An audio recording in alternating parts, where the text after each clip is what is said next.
இப்போ எங்கே போகிறோம் தெரியுமா? மறுபடியும் இந்தியாவுக்கு. ஸோ வந்துட்டு ஏன் திருப்பி உடனே போகிறீங்க அப்படின்னு கேட்டால், ஊரில் வந்து திடீர்னு ஒரு ஃபங்க்ஷன் வந்துருச்சு, கண்டிப்பாக போயே ஆகணும்.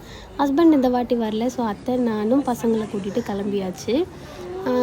இது வந்து சாங்கி ஏர்போர்ட்லன்னா உங்களுக்கு எல்லாமே தெரியும், இந்த லைவ் ஃபிஷ்ஷஸ் நிறையா இருக்கும். ஸோ நேராக கேட்டுக்கிட்ட போய் இந்த பசங்களெல்லாம் ரொம்ப நேரம் கண்ட்ரோல் பண்ண முடியாதுன்னு நாங்கள் சுற்றி காமிச்சோம். அப்போ இந்த ஃபிஷ்ஷஸ்லாம் ரொம்ப ஹாப்பியாக கொஞ்சம் நேரம் பார்த்துக்கிட்டு இருந்தாங்க. அதெல்லாம் காமிச்சிட்டு அப்படியே இந்த ஃபுட் கோர்ட் சைடாக நடந்து போயிட்டுருந்தோம். நிறைய சாப்பாடு கடை இருந்துச்சு. ஆனால் என்ன சாப்பிட்றதுன்னு தெரியல. அப்படியே பார்த்தா லாஸ்ட்டில் வந்து இந்த ஓல்ட் சாங்கி இருந்துச்சு. நிறையா பேருக்கு தெரியுமான்னு தெரியல. ஓல்ட் சாங்கியில் வந்து கறி பஃப் ரொம்ப ஃபேமஸ். ஆனால் அதை விட நிறையாவே ஐட்டம்ஸ் வச்சுருப்பாங்க. இங்கிட்ட ஒருத்தன் அழுகிறான், இந்த பக்கமும் ஒருத்தன் அழுகிறான். யாரை பார்க்குறதுன்னு தெரியல. ஸோ ஆர்டர் பண்ணிவிட்டு மீன் டைமில் இவங்களுக்கு சூடாக கொண்டு வந்த பாலெல்லாம் ப்ரிப்பேர் பண்ணி வச்சுட்டு, அப்போ தான் ஃப்ளைட் டேக் ஆஃப்க்கு கொடுக்க கரெக்டாக இருக்கும். அதே மாதிரி சாப்பாடும் கொண்டு வந்துட்டேன் ஊட்டிடணுன்ட்டு. கொஞ்சம் கஷ்டமாக இருந்தது, ஆனால் ஊட்டி முடிச்சுட்டேன். ஸோ சாப்பாடும் கரெக்டாக வந்துருச்சு. ஸோ இது வந்து பிரைஸ்டு பீஃப்னு சொல்லி ஒன்று. இங்கே வந்து நான் ஃபர்ஸ்ட் டைம் ட்ரை பண்ணுறேன். அது வெஜிடேரியன் டிஷ் தான் நினைக்கிறேன். நல்லா இருந்துச்சு.